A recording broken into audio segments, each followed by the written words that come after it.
तो चलिए हम स्टार्ट करते हैं। ये आपका परसेंटेज का तीसरा क्लास है और ये आपका टाइप 1 के प्रश्न हैं। टाइप 1 के एक और क्लास होगा, इसके बाद परसेंटेज के टाइप 1 के जो प्रश्न है वो पूरी तरीके से कंप्लीट हो जाएगा। तो चलिए हम देखते हैं प्रश्न संख्या 21 को, जो कि दोस्तों प्रश्न आपका दिया गया है कि यदि रवि की आय का 30% सुरेश की आय का 40% के बराबर है तो रवि के आय का 50% सुरेश की आय का कितने प्रतिशत के बराबर है, ये आपके पूछा गया है। तो दोस्तों यहाँ पे दिया गया है कि रवि का आय का 30%, तो हमें पता नहीं है रवि का आय कितना है। तो दोस्तों हम यहाँ पे लिख लेते हैं कि रवि का आय, आर से रवि हो गया, रवि का आय मान लेते हैं एक्स है और सुरेश मतलब एस, इसकी आय वाई है। अब क्वेश्चन को हम पढ़ते हैं, जैसे जैसे बोला गया है वैसे हम करेंगे। बोला गया है कि रवि का आय का 30%, तो रवि का आय हमने एक्स माना है तो एक्स का कितना 30%, यानी कि 30% हम यहाँ पे लिख लेते हैं। फिर आगे बोला गया है कि सुरेश का आय का 40%, तो सुरेश का आय हमने वाई माना है तो वाई का 40% के बराबर है, यानी कि बीच में हम बराबर कर लेते हैं। अब दोस्तों हम यहाँ से एक्स और वाई का मान निकालेंगे तो 0% कट जाएगा क्योंकि दोनों तरफ डिवाइड है। अब दोस्तों जब भी हमने बताया था कि इस तरीके का कंडीशन आए तो आपको x का मान 4 मानना है। क्या मानना है? x का मान 4 मानना है और y का मान दोस्तों कितना मानना है? 3 मानना है। अब दोस्तों आगे क्या बोला गया है कि रवि का आय का 50%, तो रवि का आय हमने x माना था और x का 50% है, यानी कि दोस्तों अगर आप 4 का 50% निकालेंगे तो कितना आ जाएगा? 2 आ जाएगा। अब बोला गया कि रवि के आय का 50% सुरेश की आय का कितने प्रतिशत के बराबर है। तो दोस्तों अगर आप यहाँ पे दिया गया है कि रवि का आय का 50%, तो रवि का आय कितना था? 4 था और 4 का 50% यानी कि 50/100 सुरेश के आय के कितने प्रतिशत के बराबर है। तो दोस्तों हम यहाँ पे देखेंगे कि रवि का आय का 50% 2 आया है। तो बोला क्या गया है आपसे बोला गया है कि सुरेश की आय का कितने प्रतिशत के बराबर है। तो सुरेश का आय कितना है? तो सुरेश का आय अगर आप देखेंगे तो सुरेश का आय कितना है? 3 है। तो बोला गया है कि 3 का क्या बोला गया है? 3 का कितना परसेंट 2 है, ये आपसे पूछा गया है। अब यहाँ से अगर आप सॉल्व करेंगे तो यहाँ से दोस्तों 100 इधर भाग में, तो इधर आके क्या हो जाएगा? गुना में, यानी कि 100 गुने 2 कितना हो जाएगा? 200। क्या हो जाएगा? 200 और 3 इधर गुना में, तो इधर आके क्या हो जाएगा? भाग में। अब दोस्तों यहाँ पे x का मान निकाल लेंगे, यहाँ से काटेंगे तो 3 छक 18, 2 बचेगा, 3 छक 18 यानी कि 2 ऊपर रिमाइंडर बचेगा और नीचे कितना? 3, यानी कि 66.2/3% हो जाएगा, जो कि दोस्तों कौन से ऑप्शन में दिया गया है? तो ऑप्शन नंबर जो ए है बिल्कुल राइट आंसर है और ये एसएससी सीपीओ 5/10/2023 शिफ्ट 3 में पूछा गया प्रश्न है। आगे बढ़ेंगे।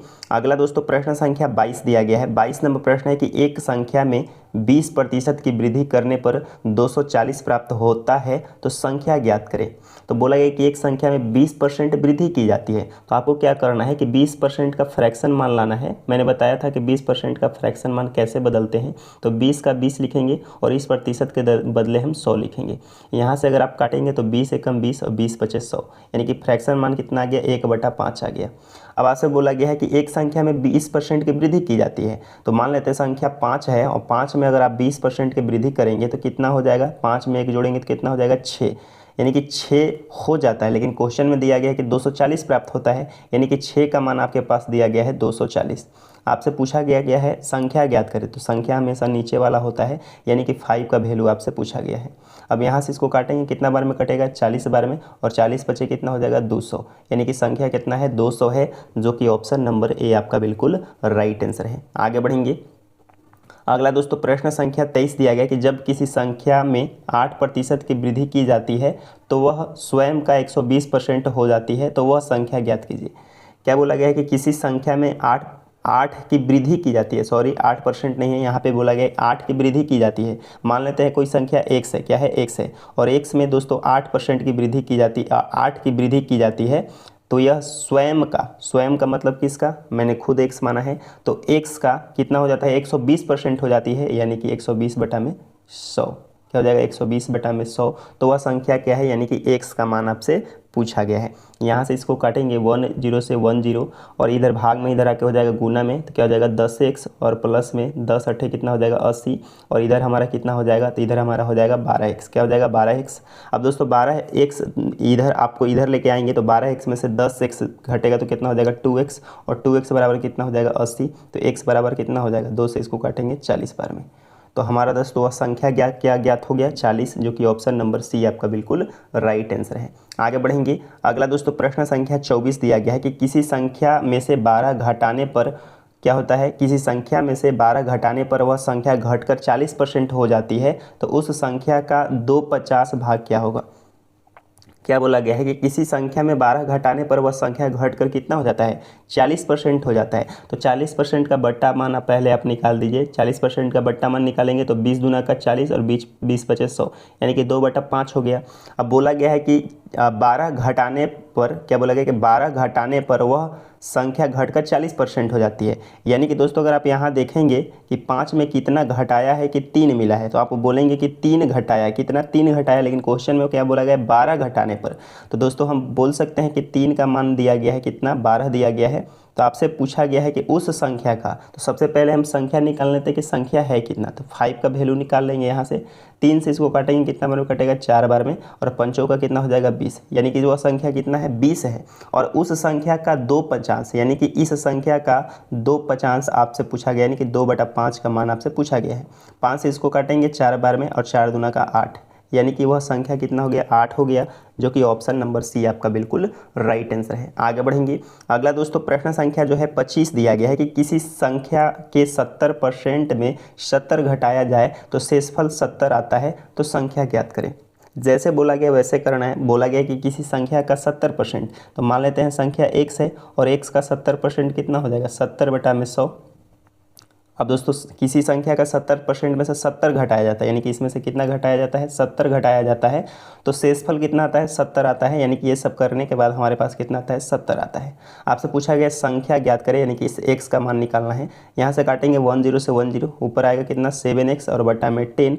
अब दोस्तों ये इधर माइनस में तो उधर जाके प्लस में हो जाएगा 70 और 70 जोड़ेंगे 140 हो जाएगा। ये दोस्तों इधर आपका गुना में है तो इधर आके भाग में हो जाएगा, कितना बार में कटेगा 20 बार में, और x बराबर कितना हो जाएगा 20 × 10 कितना 200।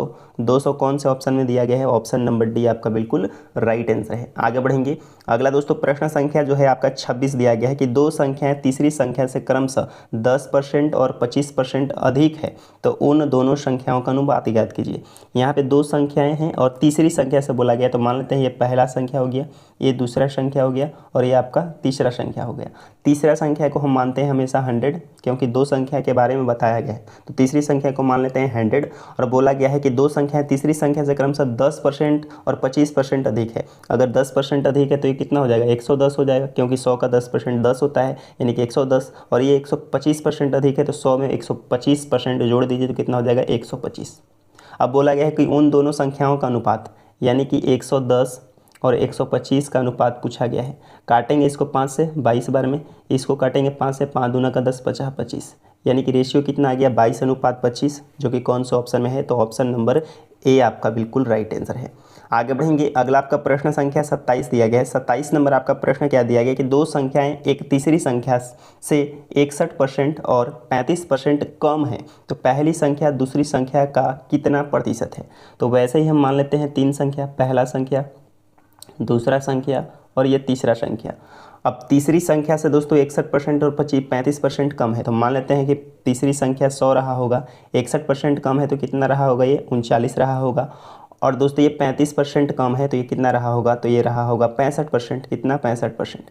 तो बोला गया कि पहली संख्या दूसरी संख्या का, दोस्तों परसेंटेज में जहाँ भी का लगे उसको बटा के नीचे लिखना है। तो का किसके साथ लगा हुआ है, दूसरी संख्या के साथ, तो दूसरी संख्या हमारा कितना है 65, तो 65 बटा के नीचे रखना है। और पहली संख्या के साथ तुलना हुआ है तो उसको आपको बटा के ऊपर लिखना है। अब दोस्तों प्रतिशत में पूछा गया है, यहाँ पे देखिए प्रतिशत क्या है, तो दोस्तों फ्रैक्शन को प्रतिशत में बदलने के लिए हम 100 से गुना करके प्रतिशत का साइन लगाते हैं। काटेंगे इसको 13 तिया 39 और 13 पचे 65 हो जाएगा। 5 से इसको काटेंगे कितना बार में 20 बार में, तो 20 तिया कितना हो गया 60%। 60% आपका राइट आंसर हो जाएगा। ऑप्शन नंबर ए आपका बिल्कुल राइट आंसर है। आगे बढ़ेंगे। अगला दोस्तों प्रश्न संख्या 28 दिया गया है। क्या है प्रश्न आपका कि एक इंजीनियरिंग कॉलेज में कंप्यूटर साइंस यानी कि CS, इलेक्ट्रॉनिक्स और इसके बाद आपका सिविल और मैकेनिक्स नाम के 4 शाखाएं हैं। इन शाखाओं में छात्रों की संख्या क्रमशः अनुपात में दिया गया है 11:5:6:7 है। कॉलेज में CS और ME शाखाओं के छात्रों का प्रतिशत क्या है, ये आपको दशमलव के 2 स्थानों तक निकालना है। तो दोस्तों हम क्या करेंगे, इसमें आपको किसका बोला गया है, तो पहला बोला गया है CS, और CS हमारा क्या है, कंप्यूटर साइंस है। और ME है, ME हमारा क्या था, तो ME हमारा मैकेनिकल था। तो इनका प्रतिशत पूछा गया है और रेशियो यहाँ पे दिया गया है 11:5:6:7। सबसे पहले हम CS और ME को फाइंड कर लेते हैं कि CS और ME का रेशियो कौन सा है। तो CS दोस्तों कहाँ पे है, सेकेंड नंबर पे है। तो ये आपका CS का हो गया, क्या हो गया, CS का हो गया। यहाँ पे हम लिख लेते हैं CS। अब निकालना है ME का। तो ME दोस्तों अगर आप देखेंगे तो यहाँ पे इंजीनियरिंग कॉलेज में कंप्यूटर साइंस का एक हो गया, दूसरा आपका इलेक्ट्रॉनिक्स हो गया, तीसरा आपका हो गया आपका क्या, तो तीसरा आपका सिविल हो गया, और इसके बाद दोस्तों चौथा आपका क्या है, मैकेनिक्स है। तो मैकेनिक्स यहाँ बोला भी गया है, तो ये आपका मैकेनिक्स का हो गया। अब दोस्तों हम निकालेंगे कि टोटल अगर हम स्टूडेंट निकालें तो टोटल स्टूडेंट दोस्तों कितना हो जाएगा, तो 11:5 16 और 6 कितना हो जाएगा, 16 और 6 हो जाएगा आपका 22 और 22 7 कितना हो जाएगा 29, क्या हो जाएगा 29, यानी कि टोटल स्टूडेंट कितना है 29 है। और हमको पूछा गया CS और ME का प्रतिशत, तो CS और ME को जोड़ेंगे तो 7 और 5 कितना हो जाएगा 12। अब इसका प्रतिशत पूछा है तो 100 से गुना करके प्रतिशत का साइन लगा लेंगे, आपका आंसर निकल कर आ जाएगा। यहाँ से एक बार जोड़ लेते हैं, 13 7 6 13 5 18 और 11 29, यानी कि दोस्तों कितना आ गया 1200/29। अब आपको भाग करना है, भाग करेंगे आपका आंसर निकल कर आ जाएगा। तो आप ज़रूर भाग कर लेंगे, नहीं तो चलिए हम भाग यहाँ पे कर लेते हैं। 29 से भाग करना है 1200 में, तो कितना बार में लगेगा, 6 बार में लगा कर देखते हैं कितना बार में, 6 बार में, क्योंकि 6 6 सभी में है। तो 6 दूना 9 छक्का हो जाएगा 54 हासिल 5, 6 दूना 12, 12 5 कितना हो जाएगा 12 और 5 हो जाएगा 17, 174 यहाँ पे आ रहा है। एक बार दोस्तों फिर से इसको देख लेते हैं। जैसे यहाँ पे 4 दिया गया था, एक बार इसे मिटाते हैं। यहाँ पे दोस्तों 4 लोग दिए गए थे, कौन कौन दिया गया था, तो पहला में एक इंजीनियरिंग कॉलेज में कंप्यूटर साइंस यानी कि पहला जो है आपका CS दिया गया है, तो यहाँ पे लिख लेते हैं CS। इसके बाद दोस्तों इलेक्ट्रॉनिक्स क्या दिया गया है, इलेक्ट्रॉनिक्स यानी कि EC यहाँ पे लिख लेते हैं। इसके बाद सिविल्स दिया गया है तो CE लिख लेते हैं, और इसके बाद मैकेनिक्स दिया गया है यानी कि ME लिख लेते हैं। इनका रेशियो दिया गया 11:5:6:7। आपसे क्या पूछा गया था, आपसे पूछा गया CS और ME शाखाओं में छात्रों का प्रतिशत। तो CS में कितना है 11 गो और ME में कितना है 7 गो, तो टोटल कितना हो गए 18, और टोटल स्टूडेंट कितना थे, तो 713 5 18 18 और 11 29, और गुने में कितना 100। अब दोस्तों सही आपका आंसर आया, उस समय गलत था क्योंकि 1200 आ गया था, 1800/29। अब भाग करेंगे यहाँ से, 29 से 1800 में भाग करेंगे तो कितना बार में लगेगा, 6 बार में। 6 बार में कितना लगा था, तो 9 छक्का 54 हासिल हो जाएगा 5, और 6 दूना 12 5 17 174, 180 में से 174 को हटाएंगे 6 आएगा। इसके बाद उतारेंगे 60, 29 दूना का हो जाएगा 58, कितना हो जाएगा 58। इसके बाद यहाँ पे आपका 2 बचेगा, भाग नहीं लगेगा, पॉइंट लगाएंगे 0। अब भी भाग नहीं लगेगा तो फिर दोस्तों हम क्या करेंगे यहाँ पे, तो फिर एक 0 लगाएंगे तो यहाँ पे 0 हो जाएगा। तो 62.0 से कौन सा स्टार्ट है, ऑप्शन नंबर B स्टार्ट है, जो कि बिल्कुल राइट आंसर हो जाएगा। आगे बढ़ेंगे, अगला दोस्तों प्रश्न संख्या जो है 29 दिया गया है कि वह संख्या कौन सी है जिसे 460 के 20% में जोड़ने पर योग 920, क्या है योग, यहाँ पे दोस्तों 920 है, आप देख पा रहे होंगे, दिख नहीं रहा होगा, उधर कट गया है। तो 920 है के 70% के बराबर हो जाए। क्या बोला गया कि वह संख्या कौन सी है जिसे 460 के 20% में जोड़ने पर और योग 980 के 70% के बराबर हो जाती है। वह संख्या कौन सी है, मान लेते हैं वह संख्या x है, क्या है x, जिसे 460 के 20% में जोड़ने पर 460 के 20% यानी कि क्या 20/100 जोड़ने पर क्या होता है 920 के 70% के बराबर हो जाता है। तो यहाँ पे हमने बराबर का साइन लगा दिया है। अब सॉल्व करेंगे 10 से 10 और यहाँ से 2 से इसको काटेंगे, नहीं तो दोस्तों आप यहाँ ऐसे रहने दीजिए, यहाँ से एक बार फिर से मिटाते हैं। अब दोस्तों इक्वल टू है तो 100 से 100 कट गया, यहाँ से काटेंगे 10 से 1 0 कट गया, 1 0 से 1 0 कट गया, तो 96 दूना कितना होता है 92, यानी कि x प्लस यहाँ पे कितना हो गया 92, और इधर दोस्तों 92 गुने 7 करेंगे तो 7 दूना का 14 का 4 हासिल 1 हो जाएगा, 9 से 63 और एक कितना हो जाएगा 64। तो x बराबर क्या हो जाएगा 92 इधर घटेगा, 4 में से 2 गया 2, और यहाँ पे दोस्तों 14 में से 9 गया तो कितना बचा 5, और 5 कितना हो गया 552, यानी कि संख्या कितना हो गया 552। ऑप्शन नंबर डी आपका बिल्कुल राइट आंसर है। आगे बढ़ेंगे, अगला आपका प्रश्न संख्या 30 दिया गया है कि यदि P की आय Q से 40% कम है, P की आय जो है Q से 40% कम है, तो P Q की संयुक्त आय P की आय के कितने प्रतिशत अधिक है। क्या बोला गया कि P और Q से 40% कम है, P की जो आय है वो Q से 40% कम है, यानी कि Q अगर 100% है तो ये कितना है 60% है। तो बोला गया कि P और Q की संयुक्त आय, P और Q की संयुक्त आय कितना हो जाएगा 160 हो जाएगा, और P की आय से कितने प्रतिशत अधिक है, P की आय से ये कितने प्रतिशत अधिक है, तो आपको आंसर थी नंबर में देखेंगे तो कितना अधिक है, तो आप बोलेंगे 100 अधिक है। किससे अधिक है, तो P की आय से जिसके साथ लगा है उसको बटा के नीचे लिखेंगे, और दोस्तों प्रतिशत में पूछा गया तो 100 से गुना करके प्रतिशत का साइन लगाएंगे।